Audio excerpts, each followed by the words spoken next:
All right. Again, good morning, everyone. Sorry for those who are hearing me repeat myself, but we'll begin started in just a couple of moments. This morning, we're having a conversation with Dr. Keith Churchwell, recognizing American Heart Month with the American Heart Association.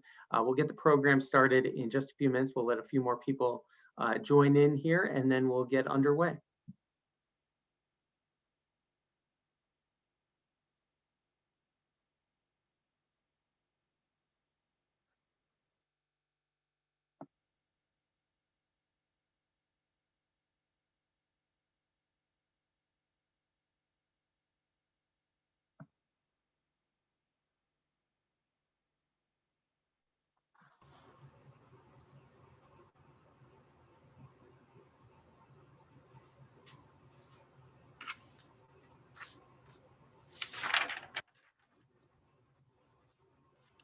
All right. Good morning, Dr. Churchwell. We're going to get started in just a moment. Appreciate you joining us.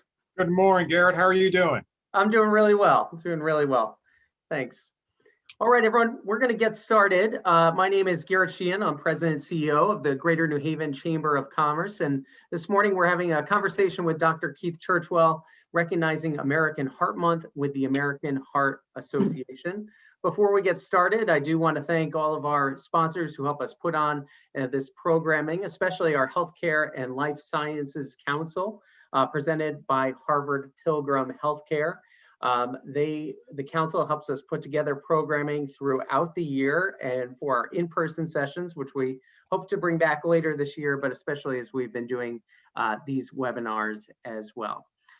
Now I'd like to also thank Avangrid, along with Connecticut Natural Gas, Southern Connecticut Gas and UI, one of our sponsors, and all of our investors throughout the year who support the Chamber. You see the company names on the screen scrolling before you. It really is with the support of these businesses that the Chamber can continue to put on this programming. It's my pleasure now to introduce Shannon Duncanson with Harvard Pilgrim Healthcare to say a few words, our presenting sponsor of the Healthcare and Life Sciences Council. Good morning, Shannon. Thank you, Garrett. Thank you. Harvard Pilgrim Healthcare, we're entering our 7th year here in the state of Connecticut as the only not-for-profit health insurance carrier in Connecticut. Harvard Pilgrim Healthcare is proud of its partnership with Greater New Haven Chamber of Commerce. At Harvard Pilgrim, we continually look for ways to strengthen the communities in which we all live and serve. As such, today, we are pleased to introduce today's session with key healthcare partners such as Yale New Haven Health Systems and the American Heart Association. Thank you. All right, thanks, Shannon. We appreciate the support. I now want to welcome in the chair of our Healthcare and Life Sciences Council, Andy Orefici with Yale New Haven Health. Andy? Thanks, Garrett. Good morning, and good morning to everyone. Thanks so much for joining us today on behalf of the Greater New Haven Chamber's Healthcare and Life Sciences Council. We're always pleased to bring you bi-monthly content, and of course, this being February with and celebrating Heart Month, we're very excited to have Dr. Keith Churchwell and Alyssa Momoli and Todd Boe from the American Heart Association. So thanks very much for joining us, and look forward to serving you all in future conversations as well. Thanks again. Thanks, Andy. We appreciate it. And so we're ready to get started now. And again, this is a conversation with Dr. Keith Churchwell, recognizing American Heart Month with the American Heart Association. Along with Dr. Churchwell, we have a couple of representatives joining us from the American Heart Association, Todd Boe, who's the Vice President of Development with Fairfield, New Haven area, and then Alyssa Momoli, Regional Vice President of the American Heart Association. And we're going to start off with Dr. Churchwell. And if you're not familiar with him, he's the president of Yale New Haven Hospital. And Dr. Churchwell received his bachelor's degree from Harvard University and his medical degree from Washington University in St. Louis, Missouri. He completed his postgraduate training in cardiovascular disease and nuclear cardiology at Emory School of Medicine. He is also a member of the American Heart Association's National Board of Directors and chairs the National Advocacy Committee for the AHA and was the chair of the Health Equity Task Force. Dr. Churchwell also leads and authored the American Heart Association's Presidential Advisory on Structural Racism. And so please welcome me in joining Dr. Keith Churchwell. And Dr. Churchwell, thanks again for joining us here with the Chamber. I know it's the second time we've had you for an event, and we appreciate you spending the time with us. Sure, Garrett. It's my pleasure. You know, you're right. It's the second time, so I get to talk about anything I want to, right? For the next Free reign. Fantastic. So Todd and Melissa reminded me once again of the 15 presentations I've made this month for Heart Month for AHA. This is another opportunity. Interesting enough, in this particular job, I don't actually get to talk about heart disease as much as I used to. So I'm taking this as a great opportunity to actually to evangelicalize a little bit this morning for the chamber. So thank you for that. And I look actually at the agenda, and they have Todd going after me. I think it may be better, Todd, for you to tell your story first, and then I'll take it from there. If that's okay. Sure, that works well with me, Dr. Churchwell, and thank you. And thanks, Garrett and Glenn from the Chamber for having us here today. I'm Todd Boe, and I'm the Senior Development Director for the AHA in New Haven and Fairfield counties. And I lost a sister to sudden cardiac arrest in 2007. And shortly thereafter, I was diagnosed with cardiomyopathy and left bundle branch block. And I never thought that something similar could happen to me, what happened to her, but it did. On Friday, July 6, 2018, I was invited over to my sister's house to celebrate the return of my nephew, who had been living in Boston and was moving back in with her. So I dropped my partner Lori off at my sister's and went to pick up my daughter at the train station. And then 15 minutes later, after arriving back, I at the dinner table went into sudden cardiac arrest. The bundle branch block had prevented electrical signals to my heart, which triggered ventricular fibrillation, which in turn caused my heart to completely stop beating. So my heart stopped. What happened after that was a chain of events in which basically everyone involved executed assignments flawlessly, and that led to my survival and being here today. My daughter called 911. My nephew, who was trained in CPR by the American Heart Association, began CPR immediately. Shortly thereafter, a policeman arrived and continued CPR. And 8 minutes after my daughter's first call, a crew from the Norwalk Fire Department arrived with an AED. Subsequently, I learned that each minute your heart stopped decreases your chance of survival 10%. So 8 minutes, 10% a minute, that's some scary math there. The firefighters cut through my clothes so they could apply an AED and delivered a shock that started my heart again. Shortly thereafter, 2 EMTs from Norwalk Hospital arrived and began advanced cardiac life support measured. I was intubated and shocked 2 more times, and they performed a cardioversion to restore my heart rhythm. I was taken to Norwalk Hospital, and the decision was made to place me in therapeutic hypothermia, basically chilling my body temperature. And it's a process where my temperature was lowered with the goal to halt any destructive brain damage and allow my brain to sort of reset itself.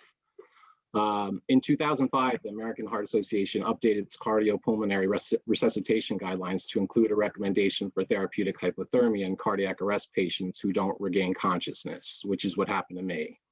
So my daughter was counseled on this and signed the consent form for that. While I was in hypothermia, my family was briefed and warned that I may have suffered cognitive brain damage due to the lack of oxygen during the resuscitation process. It was a really tense wait for them. So Sunday, the event happened Friday night. The decision was made to warn me from the hypothermia, restore consciousness, and as I awoke, my nurse said to me the words that still resonate with me to this day. And he said, "You survived something that most people don't." And I do think of that every day. He then told me he was going to bring in my family. When he did, I cracked a few jokes, and I forgot to share my screen here, but that's okay. But everybody knew I was going to be okay. I cracked a few jokes. The CPR that initially had been performed on me not only saved my life, but it really made it so that I didn't suffer any major cognitive brain damage. The next phase of my recovery was my medical team insisting on a placement of an implanted cardioverter defibrillator, also known as an ICD. My medical team that told me there was no way I could leave the hospital without one. So on Monday, I was counseled on the procedure, and on Tuesday, I was implanted with one, and it was successful. It sits right under my skin above my left breast, and it helps regulate my heartbeat and protects me against any future episodes. So while I was in recovery, the ICU unit of Norwalk Hospital is on the top floor. It overlooks the Long Island Sound, and it's absolutely beautiful. I woke up on Wednesday morning right during sunrise, and I just saw what was, I saw my daughter sleeping in the chair next to me, and I thought that I had this second chance on life, and I was going to just do something differently. And the company that I was working for at the time had recently been sold. I was been quarreling with them over my commission rates and other minor things, and I thought that I had gotten this second chance on life, so I wanted to do something different and get involved with something related to the event that I just had. So that day, Wednesday, July 11th, I was released from the hospital. I had 8 fractured ribs, a cracked front tooth, and an implanted defibrillator, and a new attitude on life. So I immersed myself in everything cardiac I could. I wanted to know more. I wanted to learn more. I wanted to help more. I met with first responders. I connected on social media to all kinds of groups, the Sudden Cardiac Arrest Association, the Hypertrophic Cardiomyopathy Association, and the American Heart Association. So I met a couple of representatives from the AHA for coffee in Darien one day, and they explained to me what how the American Heart Association embraces survivors and what an active role they play as volunteers. So shortly after that, they invited me to an American Heart Association event in Hartford called an Evening of Heart, and I saw Dr. Keith Churchwell speak about the AHA, and I left there thinking that's where I want to be. I want to be a part of that organization. Dr. Churchwell's passion for the organization was so clear and so contagious. I wanted to be a part of it. So I heard about the open position of VP of Development for Fairfield and Westchester counties, and I interviewed for it, and I applied for it, and I got it. So I've been with the AHA for 2 years now. I work closely with Dr. Churchwell in Yale and New Haven. We have an annual Heart Walk, a STEM Go Red event that evening that just happened last week, and we have exciting stuff like an upcoming blood pressure symposium that we work with Yale and Dr. Churchwell very closely, and events like that where we can really make an impact on blood pressure right here in New Haven. So, one of the taglines that the AHA uses when you make a donation is that you are funding the kind of breakthrough science that saves lives every day. So I'm kind of living proof of that. So much of my survival surrounds the AHA. My nephew and partner were trained in CPR, and I'm proud to say that I work for an organization that played a critical part of saving my life. So thank you. Thank you, Todd. So, Todd asked the question, begged the question, did he have an hypoxic event at the time of his arrest? And I would make the supposition that he did. And what it was he changed his whole life. He quit his job and he actually joined the AHA. So it was a good thing in terms of those particular brain cells that were awakened. Thank you, Todd. An amazing story. So I'm gonna go ahead and share my screen. Host disabled participant screen sharing. Can somebody actually let me be the co-host and I'll share my screen? Yep, we'll get that going. Shantae, if you can unlock that. I thought actually I would take a few minutes at the beginning just to give a bit of a COVID update. I usually start every single day with a COVID and a vaccination update, and then we'll dive into some thoughts about heart disease and brain disease in 2021. All right, thank you so much. Great. Everybody can see that, I hope. Perfect. So this is actually a dashboard that I see every single day, and then after you work within the Yale New Haven health system, you can actually have access to. This is our incident management dashboard for our COVID population and our non-COVID population from a population perspective that we have evolved over the past 12 months, and we use as our touchstone not only here but across our health system for each one of our delivery networks to give us an indication about where we are in terms of the overall population from a number of different avenues, total ICU, ventilatory aspects, discharge, and also mortality. And this is Yale New Haven as of 5:28 this morning. So at 5:28 this morning, we had a total of 106 COVID positive patients actually in our facility. Of that, 72 were on the floor, 34 in the ICU, and 12 were on ventilators. You go back actually to the spring, and if you were to look to the left of this slide, usually I have an arrow and I don't this morning, you see actually the blue curve. That blue curve represents what's happened in terms of our COVID population since the beginning of this pandemic. So really from the beginnings of middle of February and March until now. You see there was a significant peak actually in the spring of last year. We peaked at 451 patients on April 27th. Think about that, 451 patients in our hospital is really probably the third largest hospital in the state of Connecticut at that time, which is a fully COVID positive hospital. And at the same time, taking care of a very large non-COVID population. You see that we had a significant and brisk reduction, thankfully, during the summertime, but then started a slow but steady increase in the number of COVID positive patients in our hospital beginning in the fall, which peaked in the December time range of 241, and we're now down to 106. What I'd also like you to see is that although we're down to 106 COVID positive patients, you see from a hospital's perspective this morning at 5:28, we had a total of 1,279 total patients in our hospital, which is really well over 90% in terms of capacity.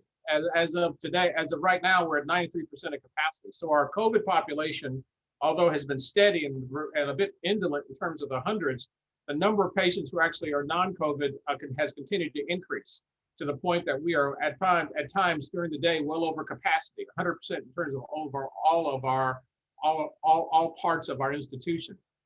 That speaks to a couple of things. Number one, what we're seeing is an increase in a non-COVID population of individuals who have actually waited, we think, in terms of getting their care. Waited because of the COVID situation, but could not wait any longer because of the severity of disease and the complexity of disease. And that's having an impact on our day-to-day operations here to a great degree, and the utilization of all of our resources.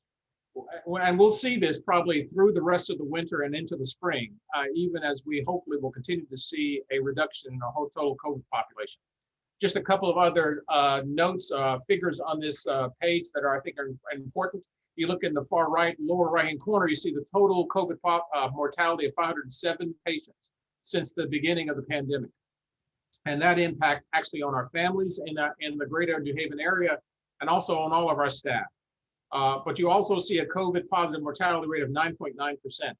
If we compare that to the rest of the country on average, that is remarkably lower than the rest of the country. And that is through the great work of all of our constituencies here on the campuses throughout the health system, nursing staff, clinical support, administrative support, our researchers, our clinicians, putting together plans and processes that I think have allowed to a very vigorous evaluation and treatment therapy of what we have on hand for our COVID patients, allowing us to actually have a very low mortality rate in comparison to the rest of the country. In actuality, what we have put in place, many institutions around the country have now put in place in their hospitals because of these particular numbers. Still a lot of work to do. From a cardiovascular standpoint, we have seen the consequences of COVID on our patients with heart disease in terms of the complications from COVID from heart disease. When we have cardiomyopathy patients, we have a number of those examples and actually have published those examples in the literature and continue to follow these patients quite closely, but also seeing the consequences of actually the delay of care because of COVID and the complexity and the severity of disease that has come to us with heart disease and patients who have come in with acute MI, with heart failure, with other complications of heart disease that we've had to take care of as we go forward. So a little bit about COVID as we start this. So a little bit. So let's talk a bit about heart and brain health. So I put the title of this slide as the good news and bad news. So some of the bad news, just to start with, if you look across the country in the 2020, the number of individuals who died of heart disease in the United States was 659,041 individuals from heart disease. From cerebral vascular disease, the number is 150,005. So heart disease ranks as the #1 killer for individuals in the United States still, unfortunately. For cerebrovascular disease, it ranks as the fifth. So the combination of the two completely outdistance the deaths from cancer and infectious disease and from trauma and from other causes of death in this country persistently. The good news about this is that that particular rate of the disease states has actually declined significantly over the past 10 to 11 years. The data that you see here is the age-adjusted cardiovascular mortality rates from 2007 to 2017 shows that the peaks that we saw actually in the 2007 range, they have come down significantly with the utilization of new resources in terms of therapy, but also the work that's been done to have people assess their overall cardiovascular risk status, and also work to change their risk status, which we'll talk about in the subsequent slides. I do want to point out one of the bad news about this slide and the work that we still have to do. This slide is actually separated by race and ethnicity. You see in the far left-hand side, the curve for non-Hispanic whites, for Caucasian Americans in this country, there has been a significant improvement of 13.2%. You see for African Americans, which is actually the second red line, there has been a significant reduction, thankfully, but still at baseline. The incidence of African American disease and mortality in this country still outstrips, even from the baseline from 2007, all other races and gender and ethnicities across this country. It's even higher for African American women as versus to men. So there's still a tremendous amount of work to do in terms of identifying the reasons behind the opportunity for risk reduction and the opportunities for better therapy. And there are better therapies for pathways for our communities that are at significant risk. All right, so the question is always asked, what can you do? What can we do as a population, as an individual, to actually decrease our overall risk for cardiovascular events and cerebrovascular events? About 15 years ago, the American Heart Association put together a plan which was spearheaded by Don Lloyd-Jones and a number of other fantastic clinicians and research scientists of putting together operationally the issues around risk factor, the risk factors for these particular events, both heart disease and cerebrovascular disease. And then thinking through how we can do, what interdictions can be put in place for the individual to understand and actually put into their active work on a daily basis. So from that came the Life Simple 7 paradigm. And in some respects, we've gotten away from that in the last few years, and in particularly in the era of COVID, we may have lost our way a bit in terms of identifying and talking about your capability to reduce your overall risk. But I think it's worth coming back to that and coming back to that aggressively as we get into the middle and towards the post part of this pandemic, for people to really have a greater degree of understanding of what they can do personally, what they can change actually at the individual level that's going to reduce their risk for these particular events, that's going to have an impact not only for themselves, but their families and for the population at whole. So what are the Life Simple 7s? Well, number one is stop smoking. And number two is eat better, and I think eat smarter as we think about our daily lives. Think about how to get active, losing weight, managing our blood pressure, controlling cholesterol, and reducing blood sugar. And I thought I'd take an opportunity to go through each one of these particular Life Simple 7s and talk about the issues and the opportunities that you can actually use to actually reduce your overall risk, and communicate that not only to yourself, but also to your family and also to the people that you work with. So let's start with stop smoking. So you're almost quizzical. I can see it in your faces. You're saying, well, people still smoke? You're kidding. The incidence of smoking in this country has been reduced, which is we're all thankful for. The incidence of actually increasing of smokeless tobacco, though, and using of the little small the flavored packets for smoking have actually gone up rather dramatically, and that is, we know, is a pathway to utilize actually tobacco. Tobacco plays a tremendous role as a very high risk factor for the development of and the progression of both cardiovascular disease and cerebrovascular disease. So those are the people that you know who smoke, they need to stop smoking. We have to have a plan in place so we have a consistent and aggressive reduction for ourselves and for the population to stop smoking. So how to do that? How do you actually communicate to those who actually are seeking a way to actually to stop smoking? Well, a plan of action would be to set a quit date. set a plan and a goal, choose a method, whether it be cold turkey or gradual, or the utilization of medical resources that are now in place that you can get over the counter to help you in terms of reducing your overall nicotine addiction. You need to decide with your healthcare provider how to actually utilize those resources if you're planning to do it with medical therapy. Prepare to quit, and then that means getting your life ready to stop smoking. That's removing those particular cues that are working towards for you to utilize tobacco as part of that particular crutch, dealing with both the physical and emotional issues that are allowing you to continue to smoke, and then work towards that quick day and quit on that day.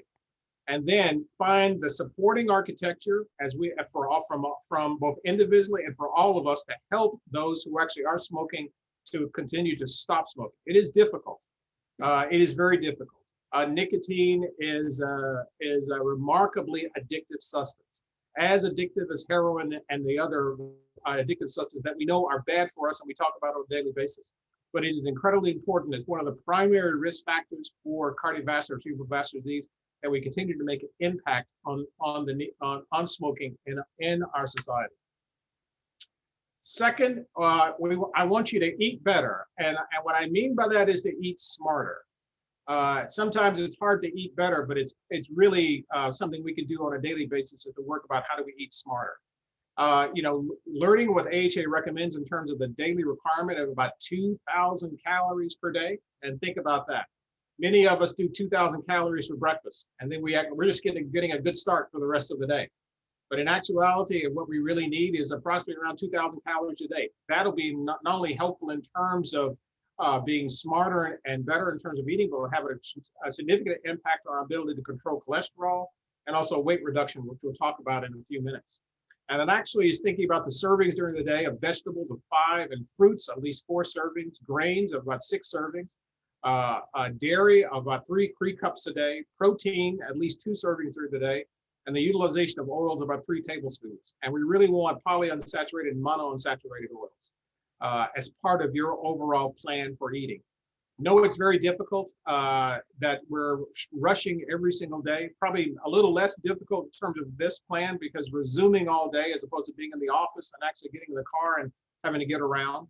But it is really important to think about where we are from a dietary standpoint and making those modifications and using it as an example not only for ourselves, but for everybody in our family and for the population about how we can actually eat better and eat smarter, because its impact on us is actually profound, not only in terms of the reduction in cholesterol, but actually in weight control, blood pressure control, and glucose control.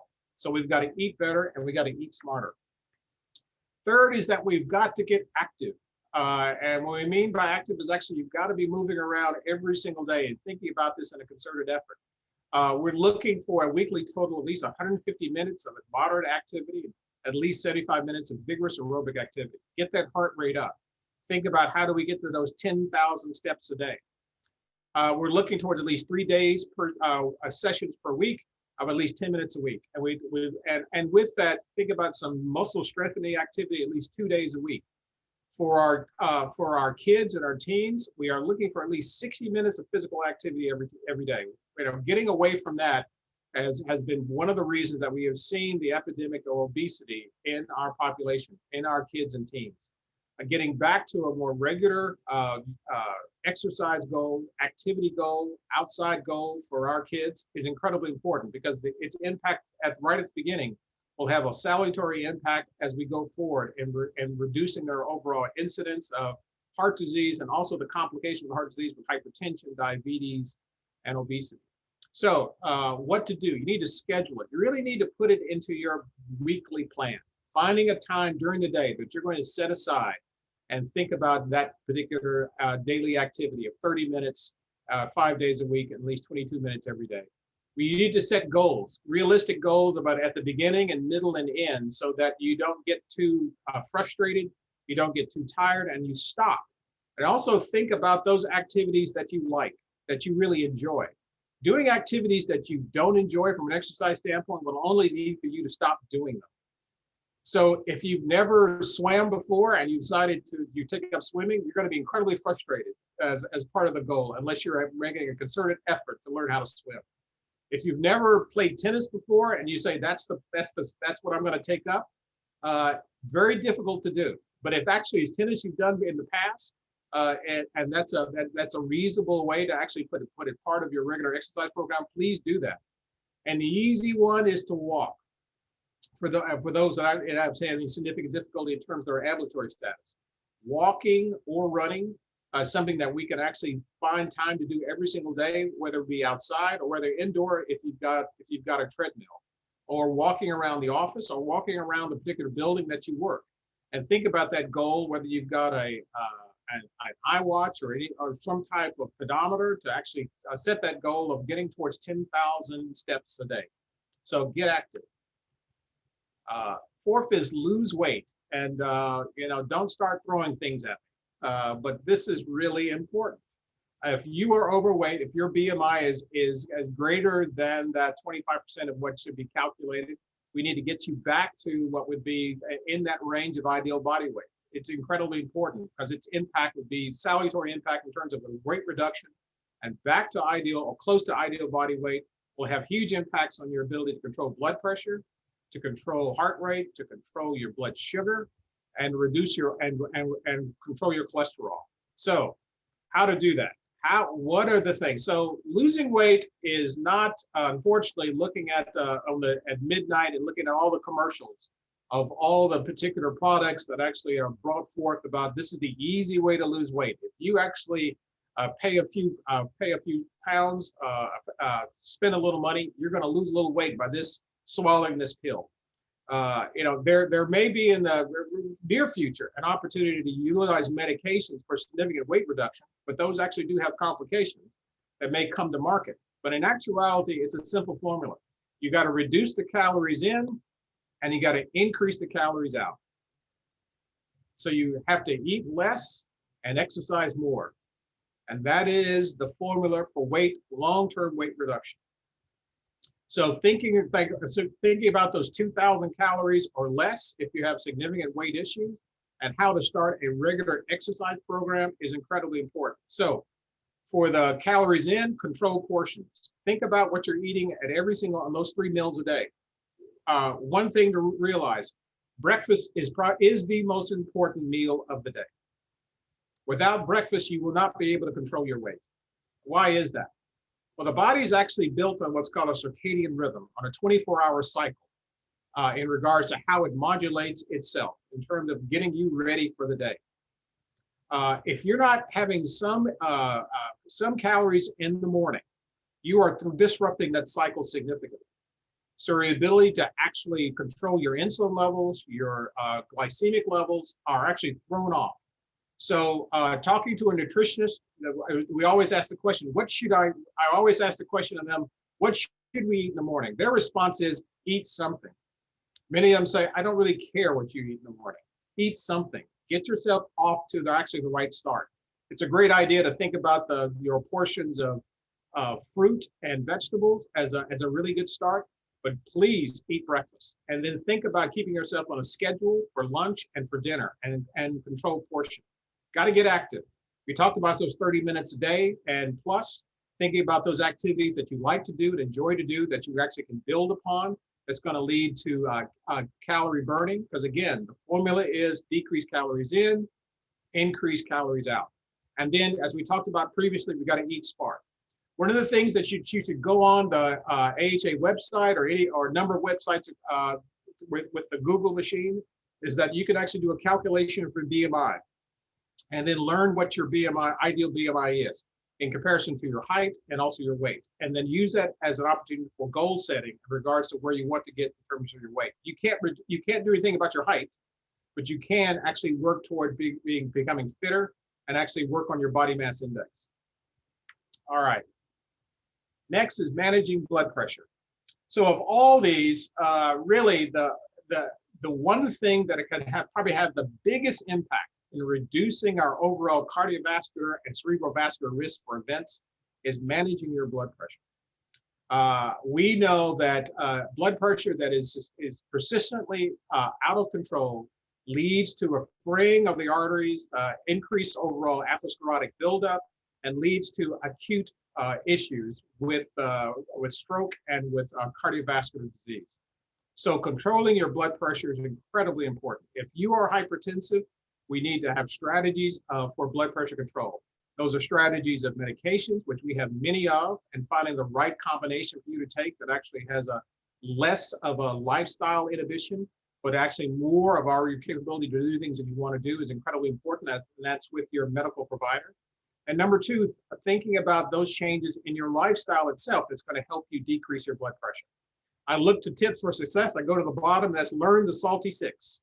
So all of you, you don't have to raise your hands. But how many of you are actually using these particular salty sixes during the day on a regular basis, right? Burritos and tacos, sandwiches that are made outside the home, breads and rolls, soup, and particularly in pizza, cold cuts, and cured meats. They are full of salt. They have to be. They are preserved in salt, and they are leading to your salt burden. We asked how much salt you should take in a day. I mean, less than 2 grams, really, and that's usually what you would get in one meal, and sometimes in one soft drink. So think about that in terms of how you can modulate and decrease your salt utilization. So we talked about before, quit smoking. Smoking increases your blood pressure. So if you quit smoking, you will get a reduction in your both systolic, the top number, and the diastolic pressure, the bottom number. Get active. People who actually exercise more, that actually lowers your blood pressure, it turns out. And then as we talked about before, eating smart. So the goal is actually getting to a blood pressure, a top number of less than or equal to 120 and a bottom number of less than or equal to 80, which would be ideal blood pressure. But we know even small changes, 2 to 5 millimeters mercury on the top and the bottom number, have a profound effect in terms of decreasing your incidence and your risk for a heart event or a brain event. So let's work on our blood pressure. And then 6 is control cholesterol. We have come to know the impact of cholesterol in terms of the progression of both heart and cerebral vascular disease. We know that we inherently, if you look across our country, half of the population has what is heterozygote, meaning they have one gene that actually leads them to have what's called familial hypercholesterolemia. So we are actually at risk for over half the population for an elevated cholesterol, and in particularly an elevated bad cholesterol. So we're behind the 8 ball a bit right from the beginning. We have to work on reducing our overall cholesterol burden in terms of the LDL, which is the bad cholesterol, do what we can to increase our good cholesterol, which is protective for heart disease and stroke disease, and reduce our total cholesterol. So that's a combination of a number of things that we can work on. Number one, which we talked about before, we have to eat better in terms of thinking about lower cholesterol within our particular diet. Getting active. Activity is the non-medical way for us to actually lower our total cholesterol and also increase our good cholesterol. It's really one of the few things that we can do to increase our good cholesterol is to exercise. Know the fats in your diet. We have fantastic medications this day and age that can reduce cholesterol and decrease the amount of bad cholesterol in our diet. It is a great conversation with your medical provider to understand exactly your risks, your opportunity to its utilization, how to monitor this in combination with everything else. But the effect has been profound in terms of helping us reduce the overall cardiovascular events in the population. And you got to quit smoking, because smoking increases your cholesterol and it increases your bad cholesterol. It's kind of remarkable. So understand that the good cholesterol is a good thing to have. That's the HDL. Bad cholesterol is the LDL. You probably already know that, but just to reemphasize it, we are looking to reduce the LDL, maintain or increase our HDL, and decrease our total cholesterol. Triglycerides, we don't talk about nearly enough. High triglycerides do have a significant effect in terms of increasing your risk for heart disease and cerebral vascular disease. What you can do from a triglyceride standpoint is weight reduction. A 5-pound weight reduction usually normalizes triglycerides if they are elevated, just a 5-pound weight reduction. So as we think about that. And again, you want to track your levels with your medical provider and also keep track of it by whatever means you have available, either on your watch or on your device or on your computer or on a piece of paper, so that you know where you are and what your goals, how you can actually address and achieve your overall goals. All right.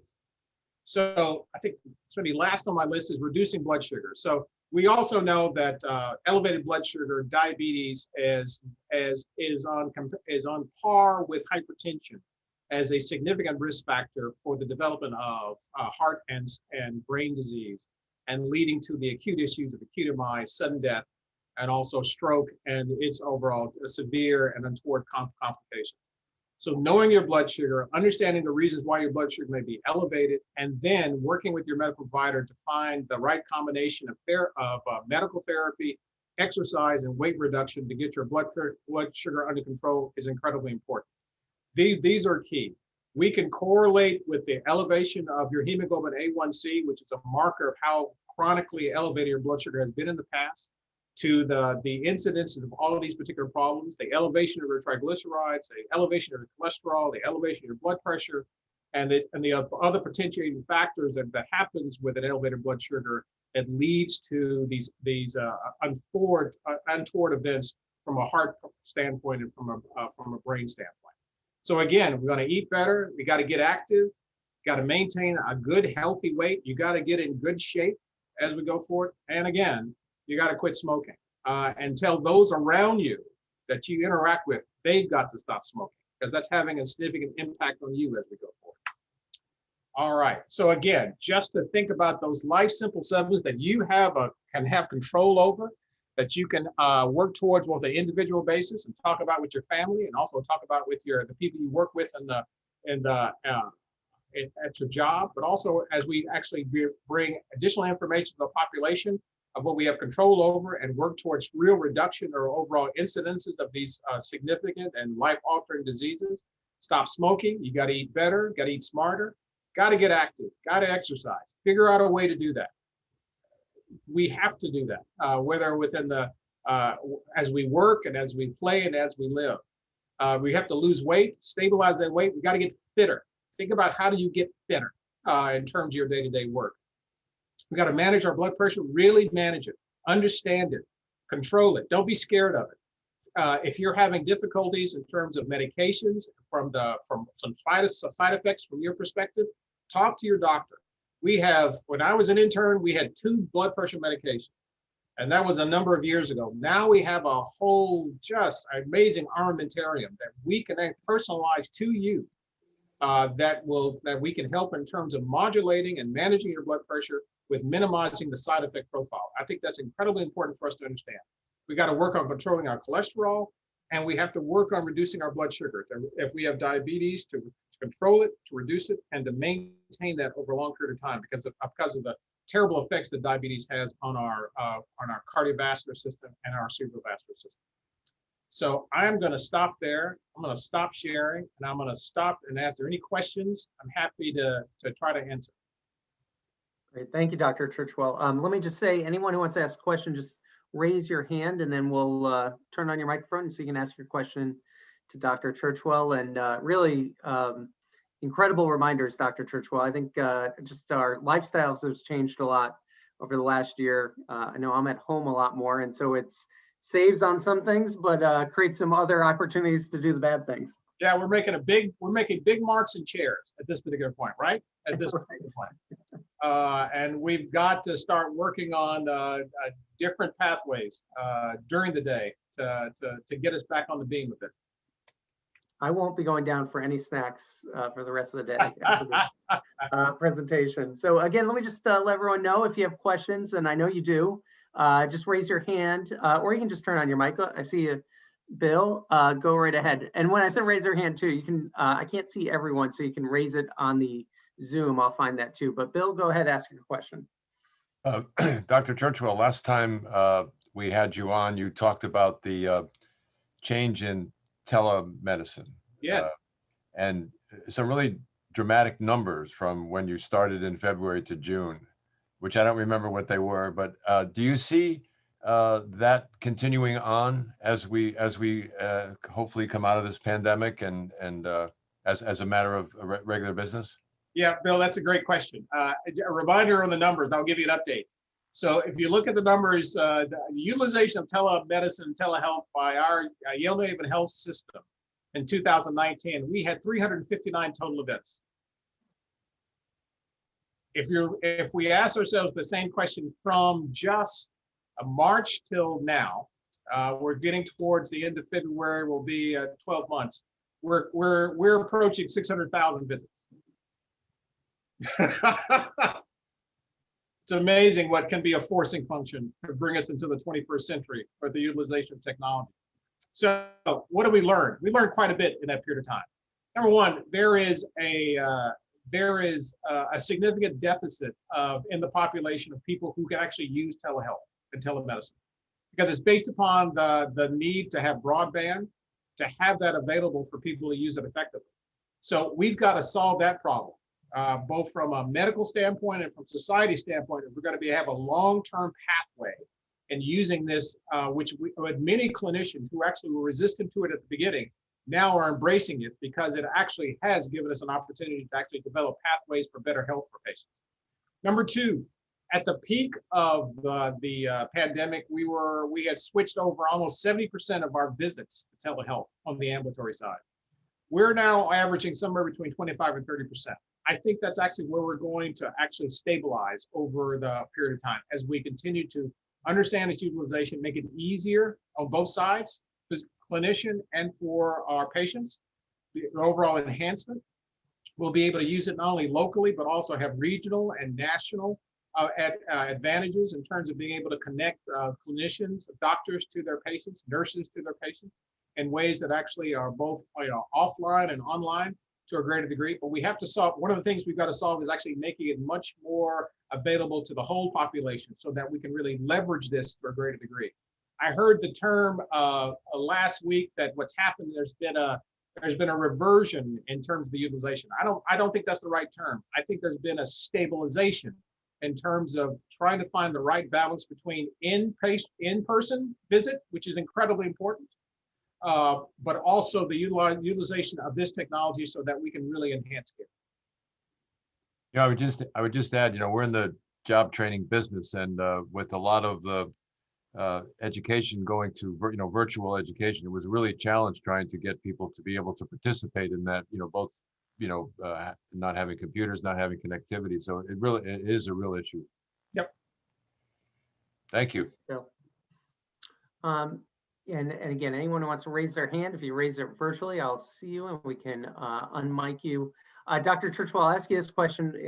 We don't have enough time to really go into the full issue, but obviously the pandemic has laid bare systematic racism in the healthcare system. And I know you've done a lot in New Haven. You're doing outreach efforts.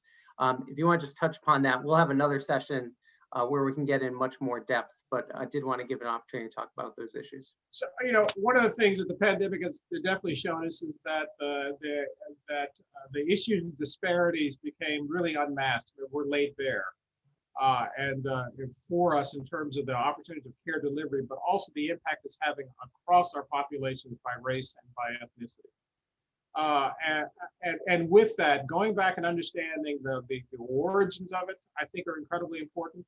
And then from that thinking, working towards the opportunity of actually bringing system-wide solutions to this are going to be key. If we're going to make an impact truly in terms of the health of the populations that we serve. If we don't do that, we will be revisiting this with the next pandemic, with the next medical issue, the next social upheaval. It has told us that we have to address this issue in a way that brings actually solutions to this problem. And the solutions aren't solutions that we should be thinking about delivering to or hoisting on those who actually are being impacted. But it's actually solutions that we actually come together with, that we are having the right dialogue of all the constituents around the room to actually not only understand the problem, but think about those solutions that are going to be firm and long-standing. So, the recognition is important. I worry sometimes that as the pandemic attenuates and we get to the other side, that we sometimes forget, and then we are then disrupted once again with the next incident, with the next death, with the next issue that actually then unveils itself once again. If we can continue the momentum of understanding that this should be part of our charge, because if we do this, how we work together will improve. The economy will be better, right? The diversity of thought and our capability to actually move forward within the 21st century will be better. We just have to keep working at it. Thanks, Dr. Churchwell. Before we close up, and we're going to wrap up, and we can still take another question if you have it out there, I do want to bring in Alyssa Mamoli with the American Heart Association. And Alyssa, we've obviously heard a lot about taking care of your own heart. How can people participate with the Heart Association during American Heart Month? Yeah, thank you, Garrett. Obviously, we're always looking for leaders to walk alongside with us. Keith, as you heard, is a great leader of the organization locally and nationally. But, it takes a village, as we say, to help here. We want to make a healthier Connecticut with your organizations, with your employees, and also in the community. So the AHA, has taken a bold step. We usually set 10-year goals. This year, we've revised on the backdrop of COVID, 2024 impact goal that every person deserves a full, healthier life. And by 2024, the AHA will advance cardiovascular health for all, including identifying and removing barriers to health care access and quality. So we want to equalize the playing field, right, for everybody. And we need everybody to walk side by side with the AHA. So we need the health of everybody in our community. We need leaders to stand side by side with us. And we need partners to do that. And we also want to help make healthier communities within the organizations that walk alongside by us. So we're looking for people, to help us, to raise their hands and volunteer with us. And there's many ways to do that, as a partner, as taking a leadership role, like you see with Dr. Churchwell, and also just to sit side by side and let us come to your organization and help talk about wellness programs. I think, Dr. Churchwell touched on Life Simple 7, and that was something that I think we talked about, Garrett, initially when we had our call. Those are wellness programs that we like to come to your organization and share that knowledge with, and talk about healthier lifestyles, because that's really important. The AHA rallied around 5 pillars this year that we're really focusing on in the community and with our partners. And one of that is about lifestyle. And that really segues right into our Life Simple 7 and chronic disease management, which you heard is managing blood pressure. And COVID, follows into that, and healthy lifestyles. So those are things we can bring to the organization. And then, Todd Boe talked about his journey. And if you heard in the early onset, that chain of survival with the call to 911 and the CPR and the AED, that's all critical. And so even virtually, we're thinking about how can we, train your organizations in hands-only CPR. And so those are all things that we can partner with organizations, even in this digital setting right now. So there's numerous ways we can get involved. I think it's all about what's relevant to each organization, what's important, and we can find ways to walk side by side together. Thanks, Alyssa. We appreciate it. As we wrap up, Dr. Churchwell, thank you again. I want to give you the opportunity to give the final word to everyone and what they need to do to take care of their heart. Oh, well, thank you for that. I'm sure everybody on this call, I was actually going to get a raising of hands. Everybody knows their blood pressure. Everybody knows their cholesterol level. Everybody knows their BMI. They know their blood sugar level. I know you all have a plan for exercise every single day between all those 25 Zoom meetings you're doing on a daily basis. And I know you're communicating that to your family, to your kids, to your significant other, to the grandparents and grandkids, because the journey is actually living a healthy life to its fullest extent, to be able to enjoy life. A stroke event, a heart attack event actually impairs that to a tremendous degree. That's what we want to avoid. That's 650,000 deaths in a 12-month period. That's if you're sitting down at a table, at a full table at dinner. If you look to the left, if you look to the right, one of those people is going to have a cardiovascular or cerebrovascular event. Just think about that. So what we can do to actually minimize, to avoid that, as we actually have this on the journey of the tremendous advances in medications and procedures, is fantastic. But at the personal level, there's tremendous amount that we can do to reduce our overall cardiovascular risk and cerebrovascular risk. So take that on. So thank you. Thank you for the opportunity, Garrett. Thank you, Dr. Churchwell, and thank you to Alyssa and Todd and the American Heart Association. I'll just let everyone know we're going to put this video up on our YouTube page, also on social media, so you can share it with others. And I do want to let you know that we have next week our internship, career, and jobs fair coming up. So whether you're an employer looking to hire, please get in touch with us. We still have our digital booths, or if you're looking for a job, you can sign up to register to attend different times to meet everyone's schedules on the 23rd, 24th, and 25th. Hope everyone has a great day. And again, thank you to Dr. Churchwell and everyone for today's program, especially our Healthcare and Life Sciences Council presented by Harvard Pilgrim. Have a great day.